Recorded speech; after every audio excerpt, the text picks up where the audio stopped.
I think, certainly the fact that the Ukrainian community in Saskatchewan and in Canada is so large, like we joke about how everybody has a Baba or or knows a Baba. Their friends have a Baba who, is there all of a sudden they're Baba too, right? Yeah, And yeah. it's a connection that you have to something that's Ukrainian. You went to school, they're your neighbors, they're your friends, Exactly. right? Yeah. And so when that invasion started, our phone was literally ringing off the hook. The email inboxes were overflowing with people that wanted to help somehow. Rooted Here, Business and Leadership Podcast. Welcome to Rudy Here. I'm your host, Duran Chetty, and today my guest is Danylo Puderak from the UCC of Saskatchewan. Danylo, how you doing? Hi, Dran. I'm doing great. All right. Thank you for inviting me. Hey, like I was telling you earlier, I thought it would be a great platform to have you on and speak to what the UCC does in our community. Excited to be here. Mm-hmm. So let's start with the beginning. Were you born here? I was born here. Yes, I am a Saskatoon boy. You're a Saskatoon boy? Yes. Both of my parents and their families immigrated to Canada. Post-World War II displaced people. Okay. And we have common roots, both sides of my family in Ukraine. Okay. My grandparents come from the same village, actually, in Ukraine, but took very different paths to get here to Saskatoon. That sounds interesting. Yes. So my grandparents were all quite young when World War II started. They were, young. They were, I guess, in their late teens, early 20s. Okay. And they were part of what is called the Ostarbeiter. It means that during the war, when Nazi Germany moved into Eastern Europe, into Ukraine, Right. They actually took quite a number, thousands of young people from those areas, from the villages, back to what was then, parts of Germany to work as slave laborers in factories and in farms. So 3 of my grandparents ended up in Germany during the war as Ostarbeiter. And so after the war was over, they refused to go back to Ukraine, as did the vast majority of the displaced Ukrainians, because Why is that? Well, because at that time, Ukraine was then under the Soviet Union and under Stalin. And so Ukrainians know what happened during the Holodomor, the 1932-33 famine genocide in eastern Ukraine. And they knew that going to Stalin was not safe for them. And so they ended up being in Poland and Germany and Belgium for a little bit until my great-grandfather, who had come to Canada in the 1930s as a homesteader, was able to sponsor both sides of them to come here. And so their families were reunited here in Saskatoon, and that's how my parents met as young teens, and the rest is history. That's a great story. It's always fascinating how people move throughout the world and end up in certain places and end up with people they could have met back then, but it's just luck of the draw. And how much war can impact, right? And where exactly. people end up, right? And we're seeing a lot of that even today. Wow. Yeah. It's fascinating. So look, let's go to your early years of schooling here in Saskatoon. What type of boy were you? What kind of student were you? I was,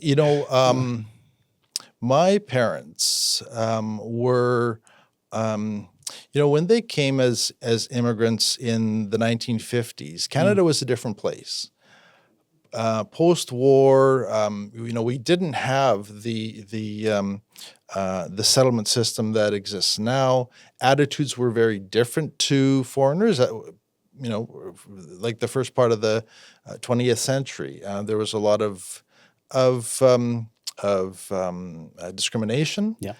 And so, my dad as a young boy experienced a lot of that, and my mom did. She came a little bit later, but their attitude was that they didn't want that for their kids, and so they wanted their kids to be Canadian.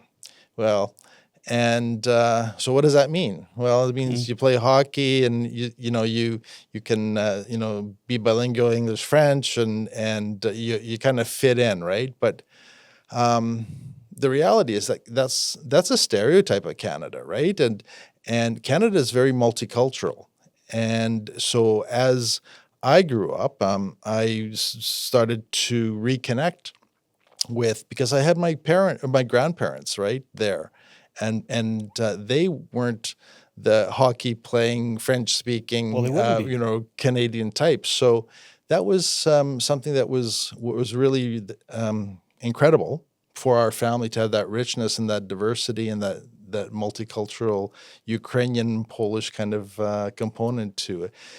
So schooling was, again, typical middle class kind of Canadian family. Summers were spent in the parks playing and riding your bike all over the place, and sports. I did start off in hockey, but it wasn't for me, and soon became Mr. Soccer, right? Let's say soccer, yeah. Yes. Yep.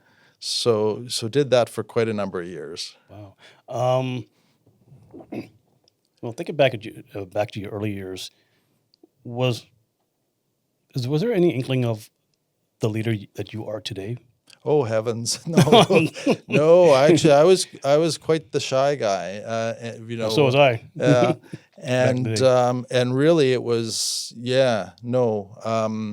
I was all about trying to figure out myself and worry about sort of the things around me, enjoying time with family and friends, but no, not I would.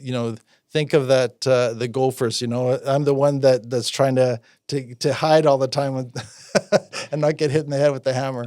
Absolutely. So when you went to the U of S, you took history, right? I did. And It was something that I really started to find an appreciation for in high school. okay, I had Saskatoon High School, Bedford Road, I had great teachers,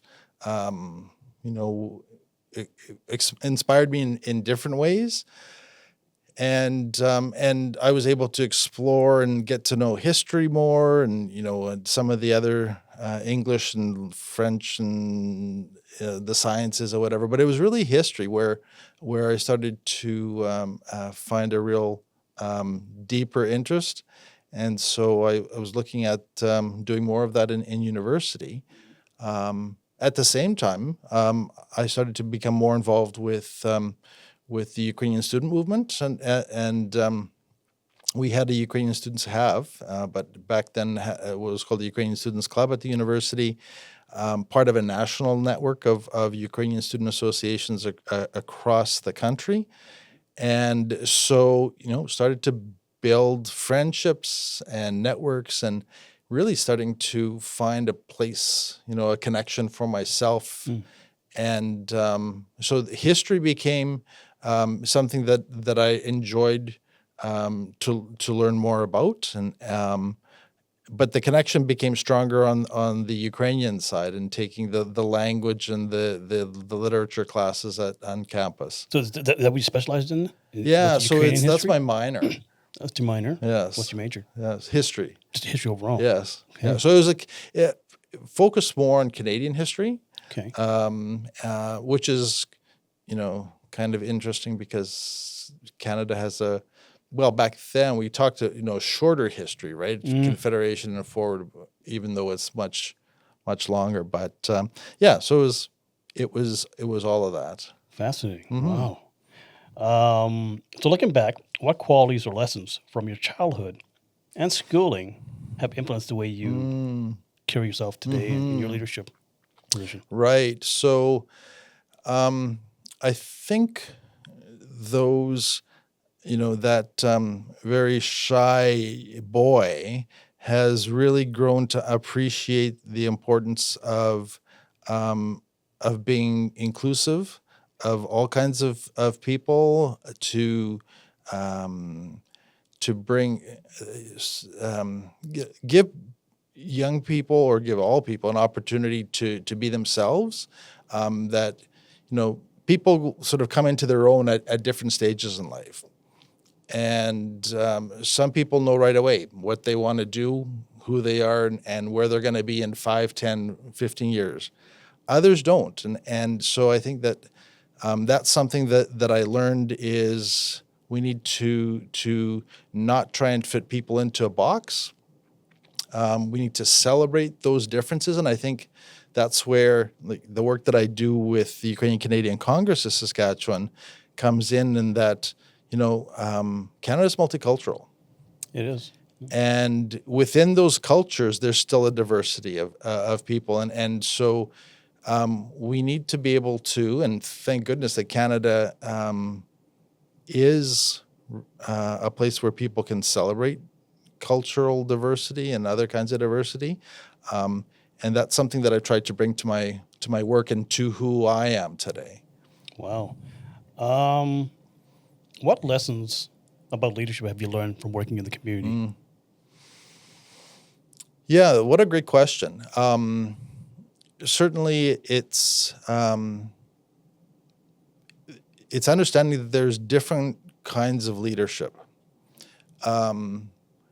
I've always tried to lead, to bring vision to what I do, and it's something that I think it's really important that that we all have a sense of sort of where we're trying to go with the work that we're doing, and you can't just stay in one spot. It's always about making progress or moving forward, Right. looking for new ways to do things. Maybe things are better, but that means bringing in new ideas.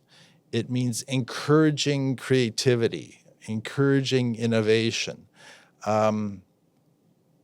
So, one of the things that makes the Ukrainian community so dynamic is, first of all, this respect for our history and our culture and the language. But it's not just about trying to recreate the Ukrainian culture of 50, 100, 200 years ago, right? Right. You have that basis, that groundwork that you can then build and evolve your identity, your culture with. We are very fortunate. It's actually quite exciting to see the talented people that have come to our province. Unfortunately, not for the right reasons. Right. But they're here, and they're they're finding their place in our communities, and they're bringing a very modern kind of approach to our culture and to our cultural identity, which is amazing. I think that richness is something that we will all benefit from. Right. No, it's great. What does effective leadership look like in a cultural organization opposed to the typical business environment? Right.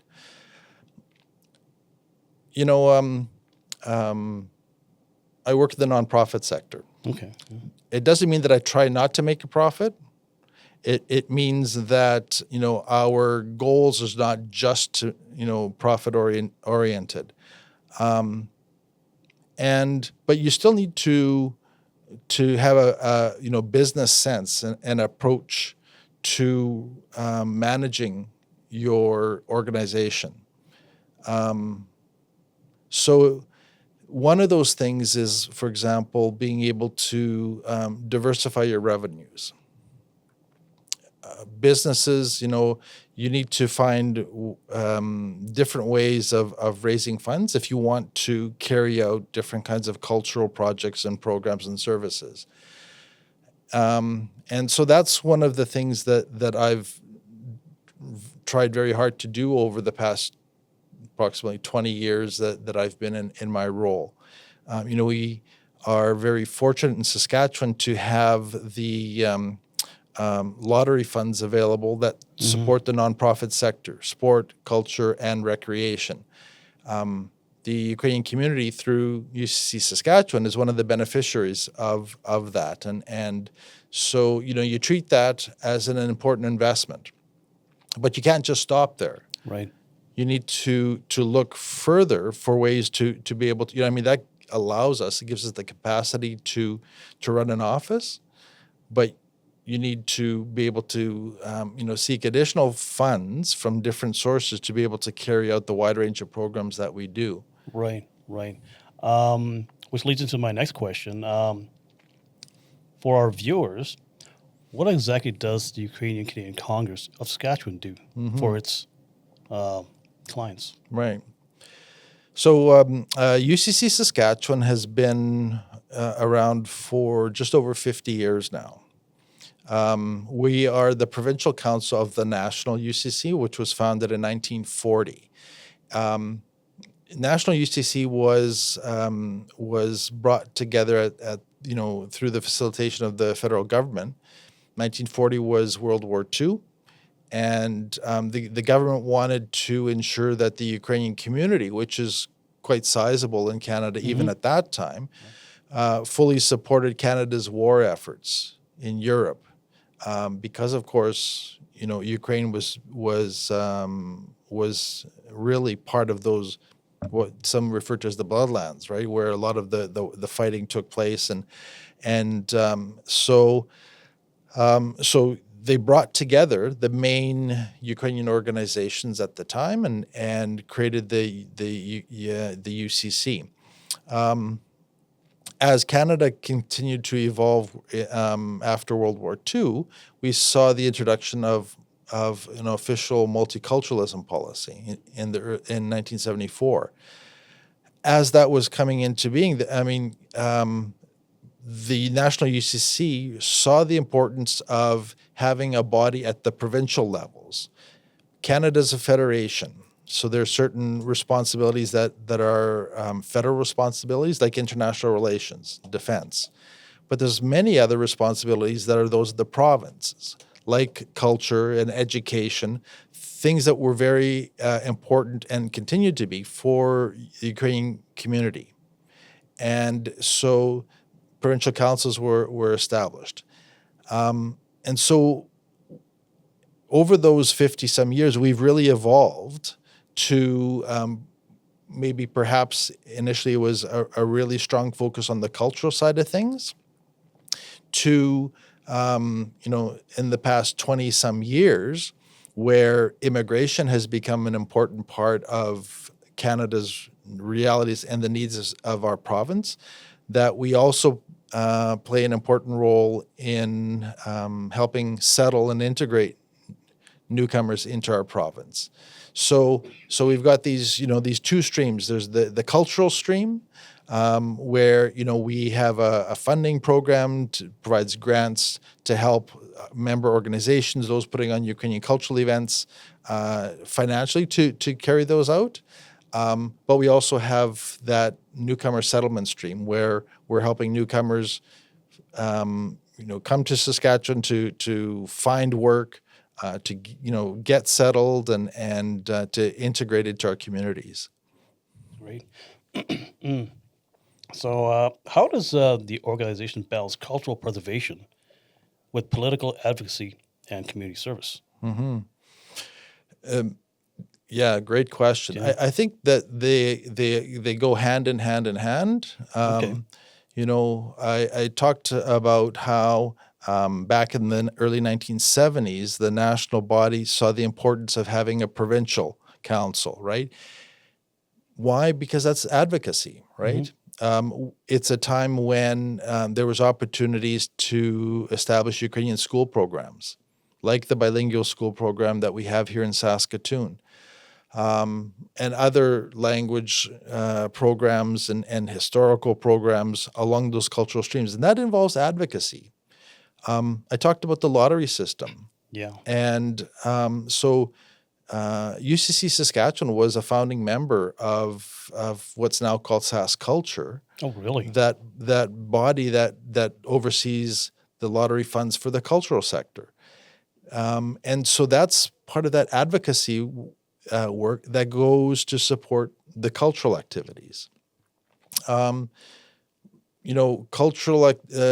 Let me talk about something that's really exciting, and it's the inaugural Ukrainian Heritage Month in Saskatchewan. Okay. So the current provincial government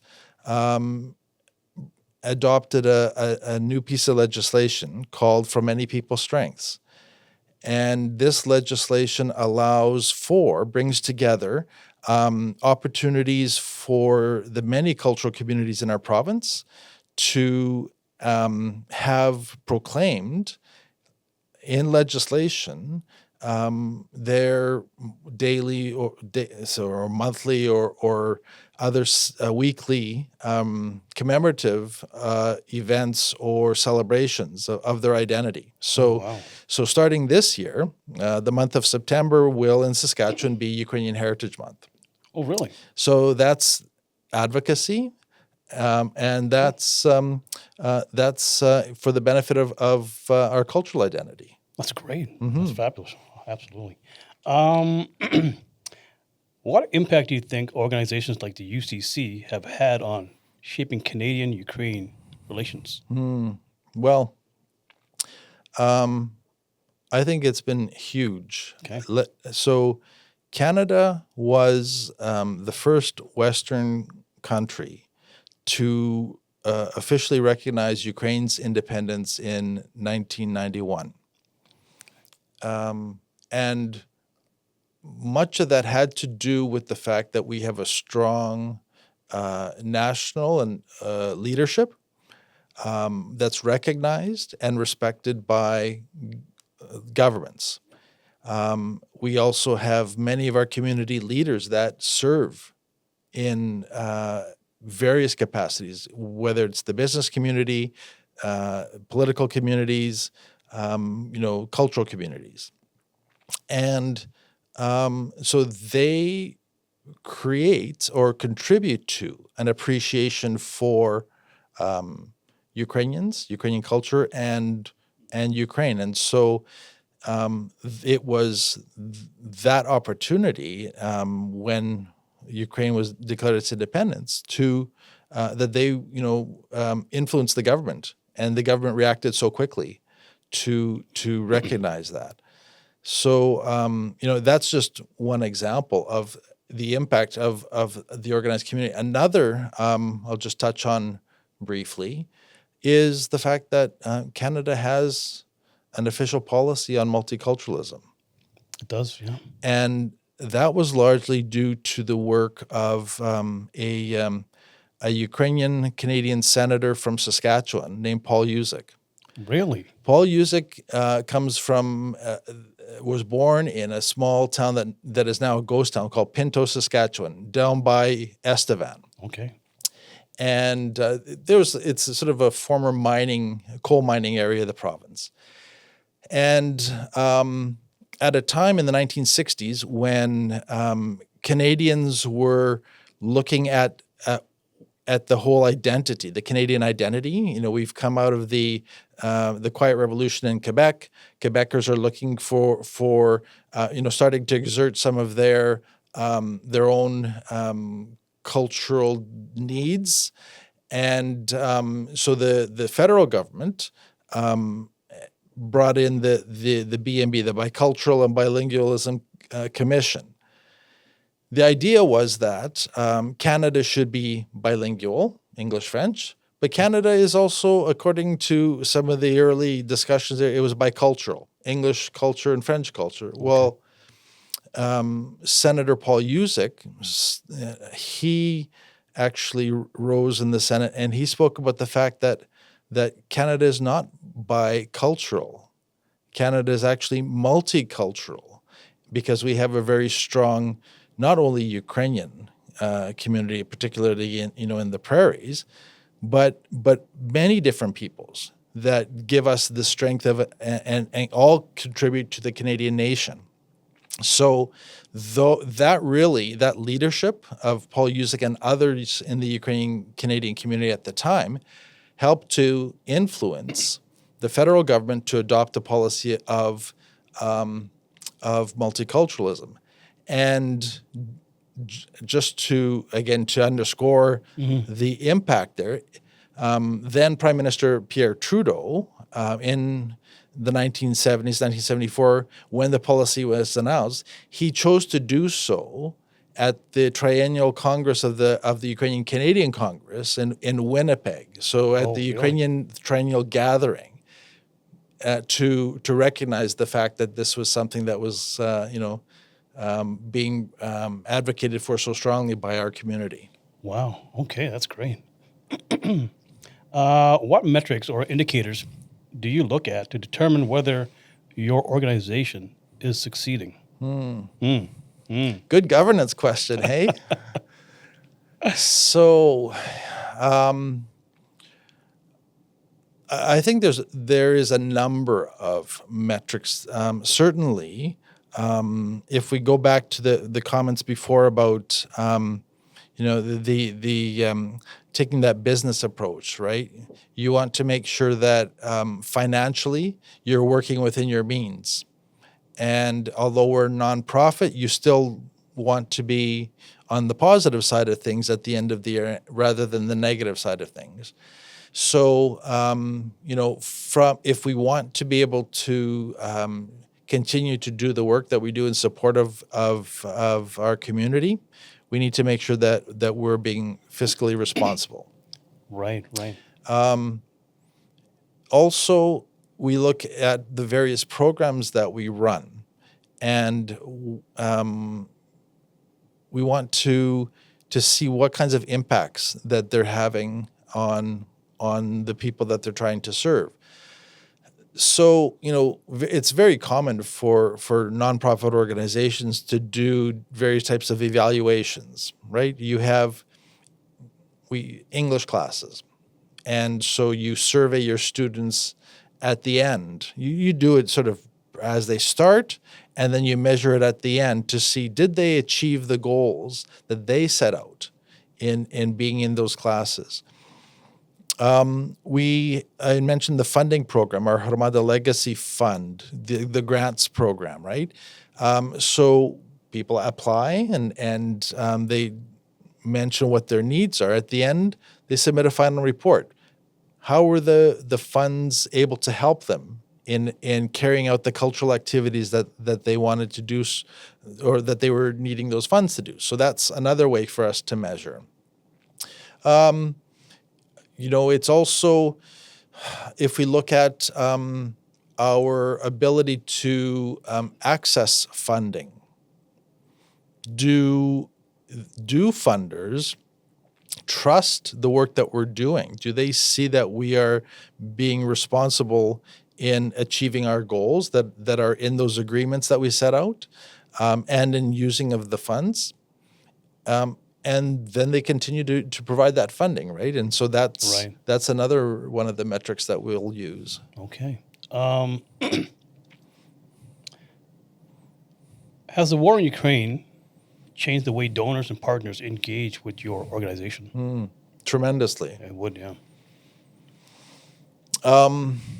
So, back in 2022, when Russia launched its full-scale invasion, the outpouring of support was overwhelming.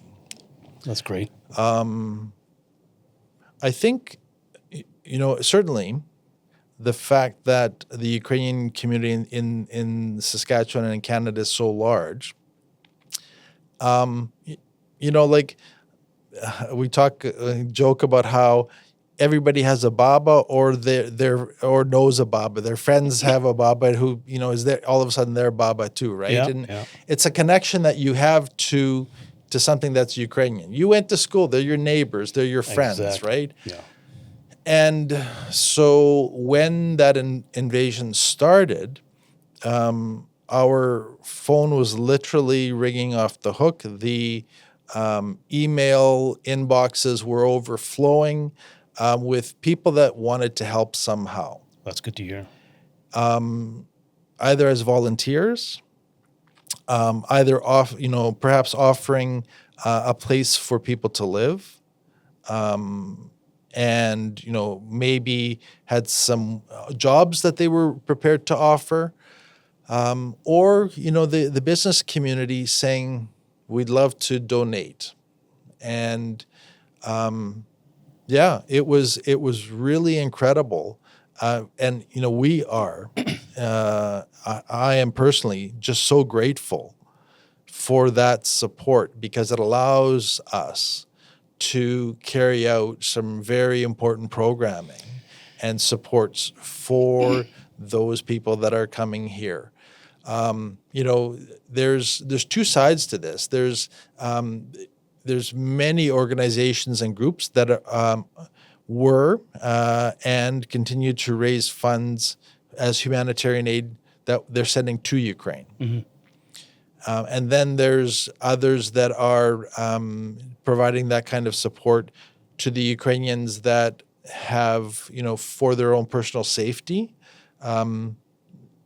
found a place, a refuge here in our province. Close to 9,000 Ukrainians that did so, and all of them needed, some help in some way. 9,000, eh? Mm-hmm. Wow. So there was probably, I would say that the last numbers that I saw were close to 300,000 that had come to Canada. Wow. Not all have stayed. Some have Right. gone back. People, depending on what parts of Ukraine they're from, things might be a little more stable, not quite as dangerous as, but others, their communities are now in Russian occupied territory, or still in 2026 dealing with nightly bombings.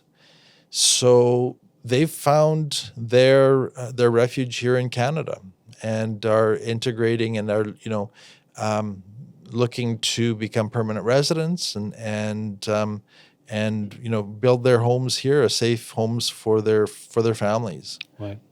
No, that's great. Absolutely. What advice would you give leaders of other cultural and community organizations about building sustainable funding models? I think the key word there is sustainable. You always need to be where your members are. But at the same time, you can't be afraid to stay where your members are, meaning that sometimes you need to lead them. You need to help them in getting a broader understanding of perhaps who they are, and providing those tools that, or even the capacity for them to be able to continue to develop as individuals and as community members. Right. So it's really important for us. Ukrainians have been part of Canada, the Canadian cultural mosaic for over 130 years, and there's a lot that we've experienced and learned, so there's many things that we can give back and help the new communities that are coming and settling here.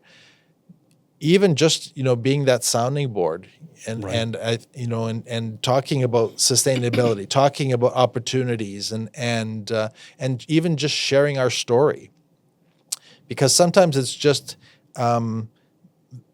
sharing a story that people can connect to and understand that they're not alone, and that will be enough to help them to be able to get that strength and that that certainty to be able to, the confidence to again build their own communities. Right, right. Going back to the war in Ukraine, the Russian invasion of Ukraine has deeply affected Ukrainian communities worldwide. What has the impact looked like here in Saskatchewan? Yeah. So the Russian invasion actually started in 2014. Yes. It was a time when Ukrainians had overthrown the previous president, who was pro-Russian, who had given in to Russian pressure and was turning Ukraine away from its European path and taking it in a direction that the majority of Ukrainians did not support. At that time, when that turmoil existed, the Russians took advantage to annex Ukrainian Crimea, Right. and then send in and provide supports to some of the and install sort of their puppets in parts of the Donbass region. So that's really when this all started, right? And it was in 2022 that we saw that full-scale invasion that Ukrainians continue to fight back against. So some of the key things that we've seen, well, like nearly 300,000 people that have come here, nearly 9,000 that are in Saskatchewan, because of what's going on there. There were over 6 million Ukrainians that fled in the first months after that full-scale invasion. That's like taking all of Saskatchewan, Manitoba, and Alberta and sending them across the border. Yeah. Those are huge numbers, and so the impact of having so many people out of your country is huge. And Canada needed to step up, and that was something that they did in allowing so many people to come here. Absolutely. And I think that was a great decision too. I fully support that. Your organization has been involved in helping newcomers from Ukraine settle here. What challenges are these families facing? The biggest challenge is language. Language, yeah. Many of the newcomers, and we have to look at who the majority have been. Okay. There was a lot of the newcomers that came, the displaced Ukrainians that have come, that are women and children and seniors. And so the challenges of learning a new language when you're a senior are huge. It's tough for, I think, any of us that we want to take some classes and learn Spanish or French or whatever the case may be, and we struggle. But to all of a sudden be in a culture, not because you made that choice to leave, but because you have to, Right. because your family required you to, it's traumatic. You can't communicate with people. You feel isolated. So, or if you're those younger adults, you need English to get a job, and not just a survival job. So it's initially that survival job, right? Right. Because you've got to support yourself, but you want to advance as a person and as professionally, and you need to know English, and it's not so easy. And then it's the adjustments, the cultural adjustments Yeah. to being in a different country, different approach to a lot of things that you need to adapt to. So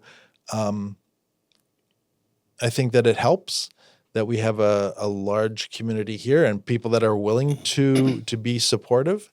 But initially the challenges come down to the language and to the sort of the cultural adaptations. Right, right. So, what stories or experiences from the people coming across have stuck with you, have affected you? I'm sure there's many.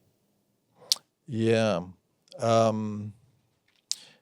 The I think those stories where you see some level of desperation, Yeah, where that level of fear, where all of a sudden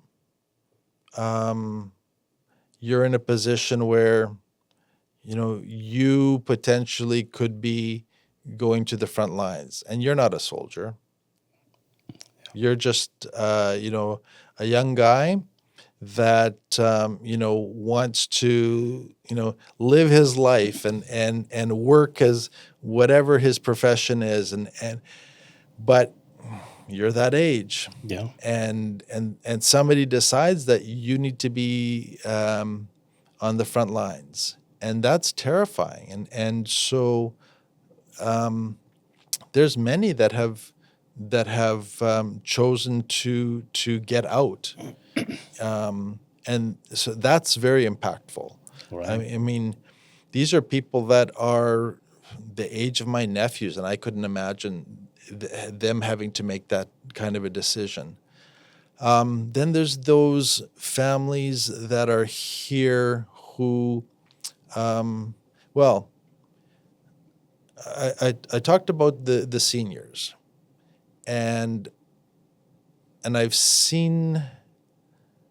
We have a program called Stronger Together, and it's allows a group of 10, 12 people to come together on a weekly basis and build self-confidence, to learn tools that can help them cope while they're learning a bit more about their community, about Saskatoon, about Canada, or Regina or Moose Jaw, wherever they're living. And we have a special we do a special version of that for seniors. And I've been at some of the class, the week ones, and I've seen the fear, the tears, on the faces of those seniors that walk through the doors. They don't speak the language. They're here. Their families love them. They're with their grandkids or whoever, their kids. But their homes, their friends, everything that they know is thousands of kilometers away, right? So then they've got to cope. And thank goodness that through this program, they're starting to build new friendships with people that can relate to the experiences that they've gone through. So those are some of the stories that have stuck with me. Okay. So, what does the local community need from us to continue supporting Ukraine? I think what's really important is that our government leaders continue to hear from the electors, the people that put them into power, Right. that they still support Ukraine. It's not the lead story on the news anymore. Yeah, I've noticed. And, it's still, like many times I've bumped into people and talk about my work, and they say, "Oh, is that war still going on?" Right. People forget. Something else takes over the next 30-second news clip, and that's where people's understanding and focus is.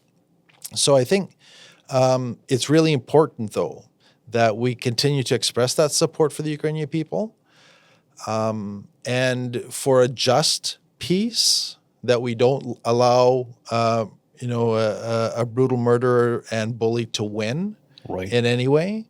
and that we continue to provide the support, and for those people that are here to recognize that they're here and their families may still be back in Ukraine dealing with, the nightly sirens going off to head to the bomb shelters, or people's apartments or exploding, and friends who have disappeared, right?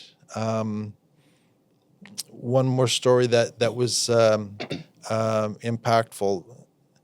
Talking to a colleague of mine yesterday, and he was telling me about a friend of his who, again, just a young fellow sent to the front lines in 2022, in an area that was really heavy fighting, and that friend has disappeared. They haven't heard anything from him. That friend is now would have been in an area that is now part of occupied Ukraine. So, in the matter of a couple of months, that's somebody's son, Yeah. somebody's brother, somebody's friend, and that person is just gone. Yeah, that's terrible. Saskatchewan has one of the strongest Ukrainian cultural traditions in Canada. Why do you think the heritage has remained so strong here? Yeah. It's something that, if we look at Ukrainian history, from when those first settlers started coming here, it was always under threat. Ukraine didn't have, or Ukrainians, didn't have their own country that they could control the fate of until really 1991, except for a brief period, in the early 1900s. Okay. So it was always up to the somebody else that was deciding whether they could speak their language, whether they could publish books in their language, whether their kids could learn Ukrainian in school, or et cetera, et cetera. And for many years, for hundreds of years, if you were, those Ukrainians that lived under Russian occupied, empire territories, it was banned. So it really made cultural preservation and development a high priority for the Ukrainians that were here. They were free. They got to, more or less preserve and continue to be themselves. And so they developed the organizations, the institutions, et cetera, that go along with that. Right. How do you keep the younger generations engaged in the Ukrainian culture and identity? Right. Yeah. It's supporting those organizations that are really youth oriented. In Saskatchewan, the largest segment of our community is the Ukrainian dance groups. Yeah. Right. There are, the number is not on the top of my head, but it's somewhere between 40 and 50 Ukrainian dance groups throughout the province. And even, the smallest towns will have their own Ukrainian dance groups. And they do an amazing job, right, of getting young people they're included. ambassadors. Yeah, Of the absolutely. culture. Yeah. Yes. And that's what I remember growing up as a kid. Watching those dancers. And how many, cultural events do you go to? And it's like, there's got to be, your token Ukrainian dancers there, or whatever. So that's one way. And there's other groups that have come along with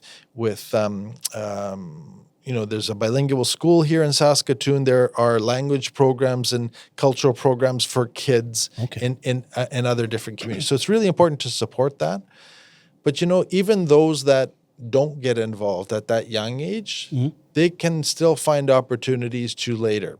They're going to make friends. We were about a year ago, we were just in a small community outside of Swift Current, Oh yeah. and we were honoring a young Saskatchewan boy who was killed actually in Ukraine. Went there to volunteer, and he wasn't. He's not Ukrainian, Joseph Hildebrand. Right. But he, when the full-scale invasion started, he said that I need to go, and he ended up losing his life there. And we got to meet his his brother and his family and some of the other friends there. And the kids were now friends with the kids of displaced Ukrainians that were living in Swift Current. So it's building those cultural ties. Right. And those kids, it's their best friends, and they learn from them, and they share the foods, et cetera, et cetera. So providing those opportunities for cultural connections as well. Right. And once this war is over, it's going to be, about supporting opportunities for people to travel to Ukraine and see how beautiful the country is and experience absolutely. the culture firsthand. The past few years have been emotionally heavy for many people connected to the Ukrainian community. How do you personally carry that weight as a leader? Oh, gosh. It'd be heavy. It's definitely I remember shortly after the full-scale invasion in 2022, what it was like in my office. And the weight, you could feel it on every single person's shoulders there, because most of them had their parents or siblings in Ukraine that were dealing with that, along with this outpouring of support. I don't know how. I mean, it was stressful for all of us. How we got through that, I think it was just by focusing not on ourselves so much, but focusing on the people that needed our support. The task at hand. Right. Yeah. Yes. Yeah, I think, people that deal with mental health would say that's probably not the best way to deal with things, avoidance. But it's gotten me to this point. So, I think that I'll start thinking more about myself once, we're taking, we're going post-war and being able to talk about, either rebuilding Ukraine or Right. building what we've got here. Okay, so you're going into the next question, which is how do you keep your team motivated when dealing with such serious global issues? Yeah. Yeah, I have been. I've been very fortunate for the 20 some years that I've been in my role, to have had people in my office that have been really incredible professionals, committed, and also around the board table, people that they share the vision. They put a high level of trust in the work that I'm doing and the work that the team is doing. Okay.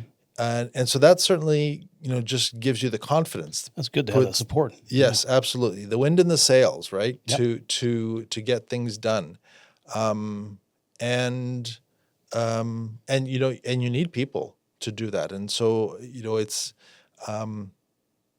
again, I'm very fortunate to have had and continue to have those people working in our office. Right. I'm assuming hope plays a big role in that, having hope for the future and yeah, for a better day. Mm-hmm. Yeah. Yes, agreed. Okay. What do you see as the biggest challenges facing the Ukrainian community in Saskatchewan over the next decade? Well, you know, I talked about um, communities that evolve and the importance of looking forward. Um, and the reality is that, people's priorities change. And that's normal. I mean, whether you're Ukrainian or not, organizations have to deal with the same or similar challenges. Um, we could talk about volunteerism, Okay. right? So many organizations rely on volunteers to do what they do, but priorities change. Where, say, in the 1970s, 80s, 90s, parents would be volunteers in organizations, not necessarily because their kids were there, but because they wanted to be involved. And that's not the case today. There are fewer people getting involved as volunteers, and if they do, it's likely because their kids are involved there. Right. And so that makes a real challenge for many organizations to have the capacity, the means to fulfill their mandates. What it challenges us to do, though, is also look at our mandates, right? Because sometimes those mandates were developed for some organizations, Ukrainian organizations that are 100 years old, their mandates haven't changed a lot since then. Really? Wow. And that they've had the richness of a lot of volunteers and members to do that. Now with people, especially younger generations coming up, that their priorities are different, and maybe their connections aren't the same. Right. Organizations need to rethink how they do things. And how to engage the next generation. Absolutely. Absolutely. Yes. Engage the next generation, but also those that aren't involved, because there's a lot of people in our communities that really don't necessarily belong to any organizations or any communities.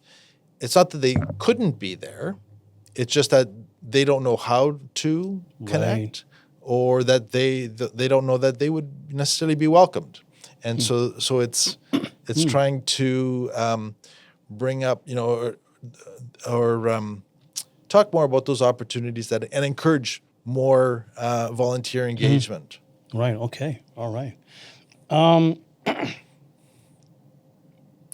What opportunities do you see emerging from the current moment down the road?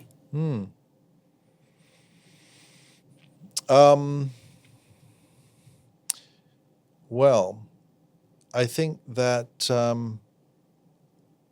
Saskatchewan's changing, It is. and it's changing quickly, and that's not a bad thing.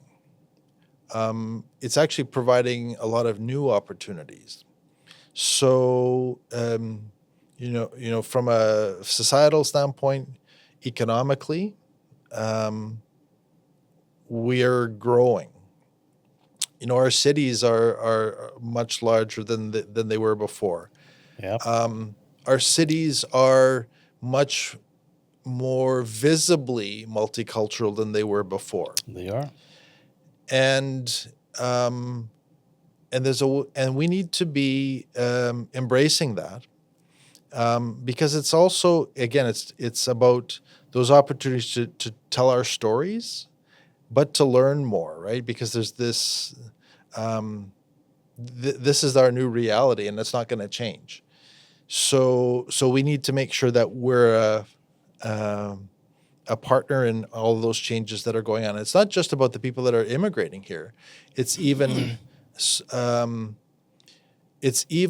the playing a part in the Truth and Reconciliation process, right? It's about supporting First Nations or Indigenous and Métis peoples as they build their confidence and their abilities to be themselves fully freely as the first peoples of Canada.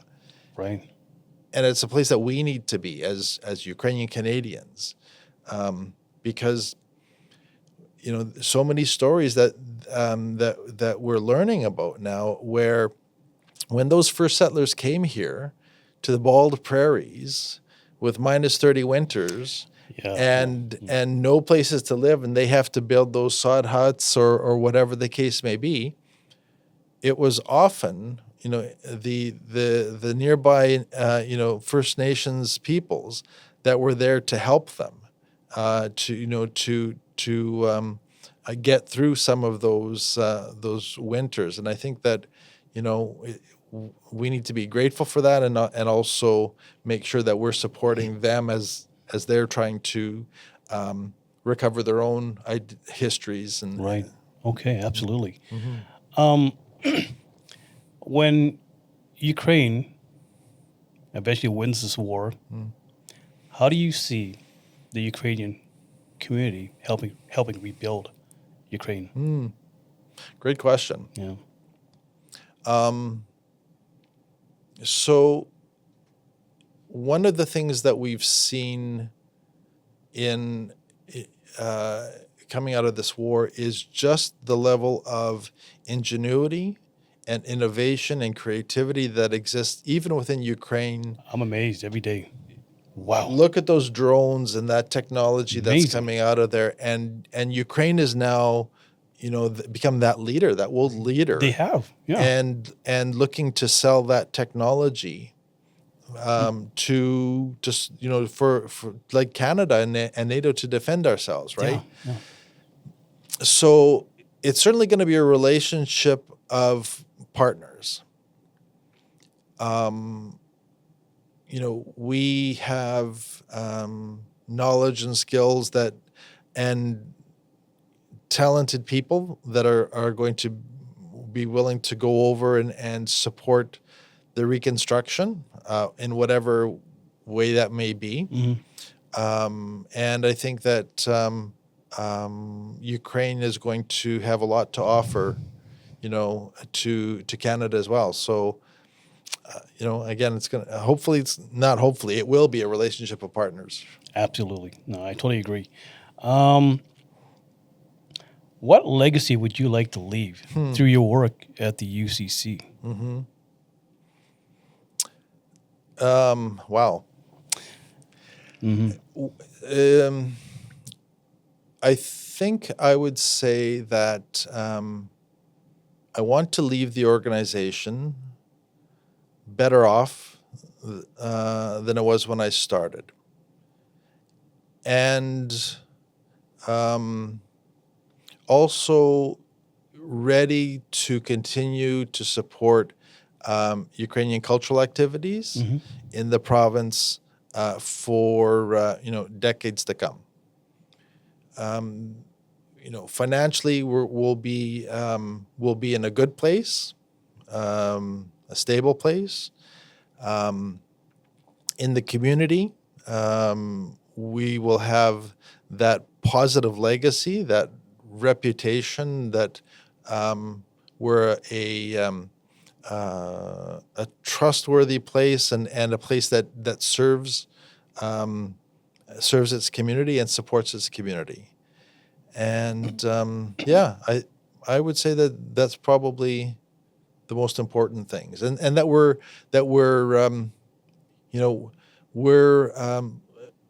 we're walking the talk when it comes to being inclusive and a place, a home for anybody that wants to be part of a Ukrainian community or the Ukrainian cultural identity in Saskatchewan. Well said. Absolutely.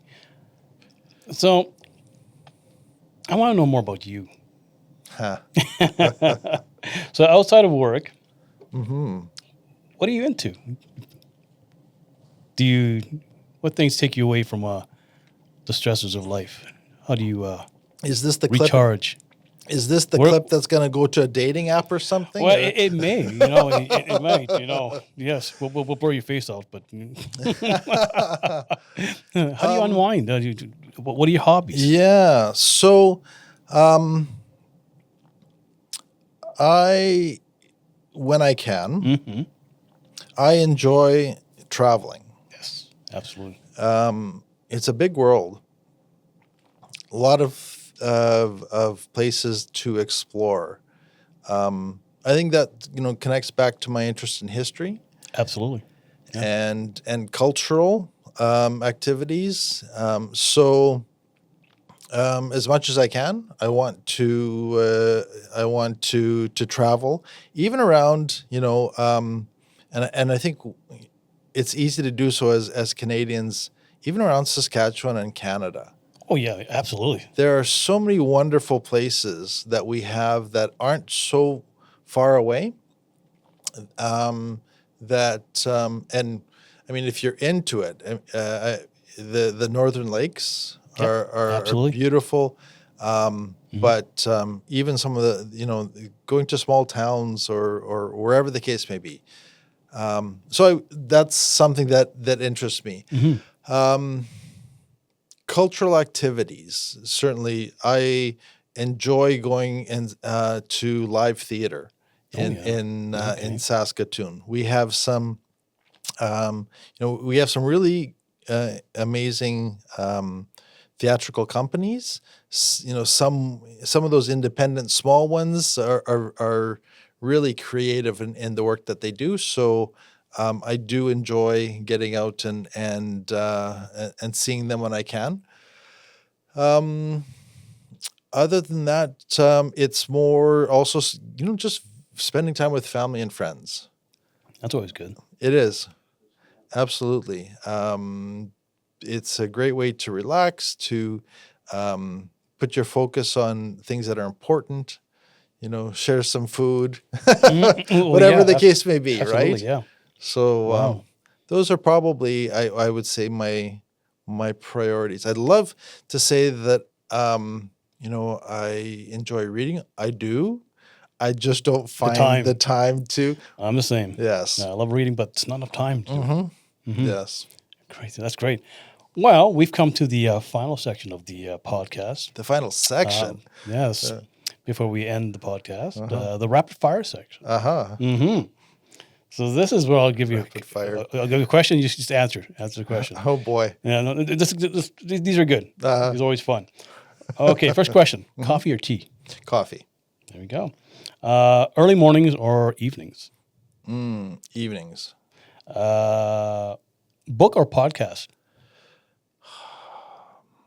Well, since you have no time for book, maybe the podcast would be easier. Yeah. So podcast. Podcast. Wrestling match or hockey game? Hockey game. There you go. First job. I worked as a cashier at the Cosmos Civic Center hockey rink. During public skating. Oh yeah. Yes. Cool. All right. Good. Favorite Saskatchewan business. Favorite Saskatchewan business. Oh man. I think we're just, taking out any big chains or anything, big national chains. Yeah, something local. Hey? Could be a restaurant. You know what? There are so many great restaurants here in Saskatoon that are locally owned. But depending on what you're looking for, let's just I mean some of the ones that have been around for a while. Great breakfasts, at let's say Broadway Cafe. Okay, It's I like the Broadway Cafe. Yeah, Okay. Grainfields is another great. Grainfields is a good one. Yeah, Saskatoon owned and yes. Yep, absolutely. One leadership word that defines you. I'm sorry? One leadership word that defines you. Word. Huh. Clean word though, clean one. Let's see. Vision. Vision. That's a good one. Yeah, since we talked about it earlier. Most used app on your phone. Oh, it's got to be one of the news apps. I know it's Yeah, kind of yeah. boring. It's boring, but yes, Well, I'm a well, newsie. no, it makes sense. Someone in your position, you need to know what's going on in the world. Yes. You'd be up to date on that. Mhm. Best investment you've ever made?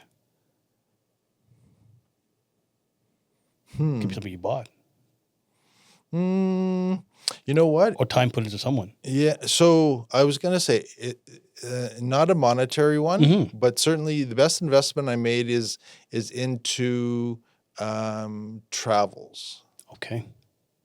And it's more than one trip that I've had, and it's with the people that I've gone with that have Okay. made it an incredible investment. Good Yes. travel partners. Yes. Okay. Wow. Yes. Okay. Good stuff. Impactful. A business leader you admire? Wow. Um,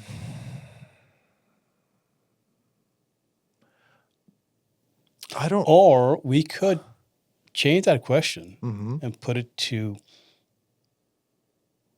a person in history that you admire, that you would want to maybe meet and talk to. Right. Yeah. So, I mean,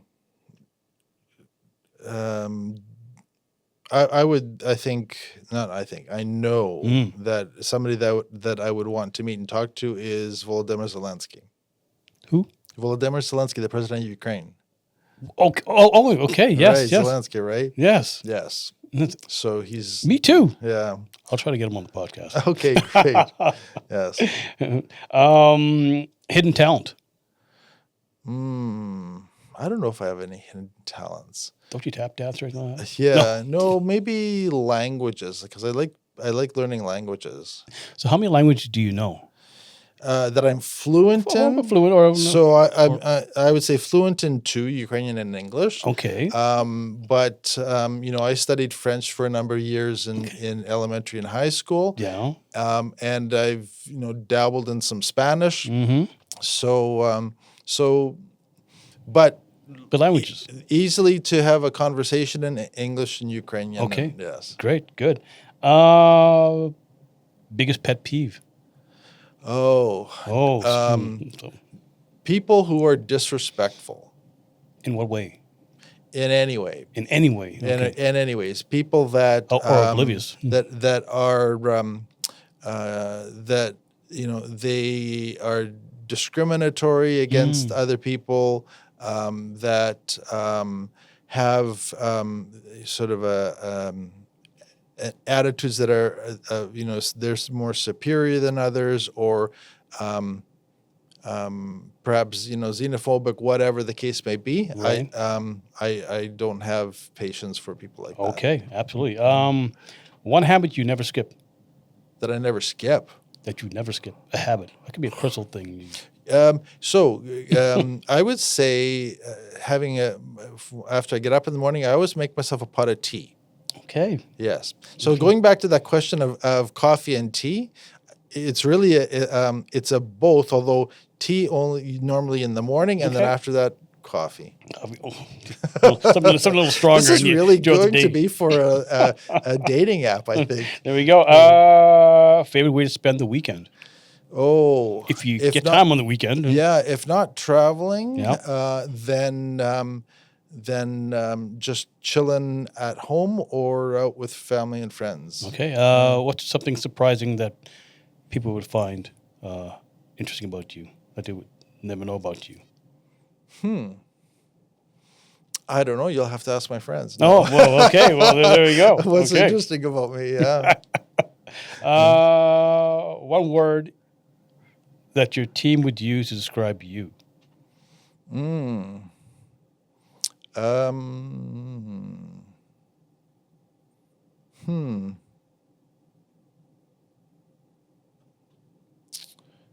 Oh boy, I get to thinking now. You really? You said that these were easy ones. Oh, no. What would my team think about me? Yeah, a word to describe you. Yeah, what would they use? Hopefully friendly. Okay, friendly. Okay, Yes. approachable. Yeah. Okay. Maybe maybe a bit overloaded. Okay. Okay. All right. These next two, I need you to finish the sentence. Success means. Success means finding a place where you can be happy. Okay. Leadership means. Leadership means that what you do is leaving a positive impact. Okay. Final one. What are you most grateful for right now? Certainly my family and friends. They always support the work that I do, and if I need something, that I know where I can go. Okay. That's great. That's it. Well, thank you. Thank you for coming Dran. down. This has been a great experience. Okay. And really thought provoking and engaging questions that as you can see it. And not so easy to answer at times because it's not those things that you're often thinking about, We right? need to get to the substance of the guest. Well, I and hopefully we appreciate can have you back maybe later in the year. We'll do a catch-up episode or something like that. Sounds great. Okay. Anytime. Thank you. Okay. Thanks so much. Rooted Here Business and Leadership Podcast.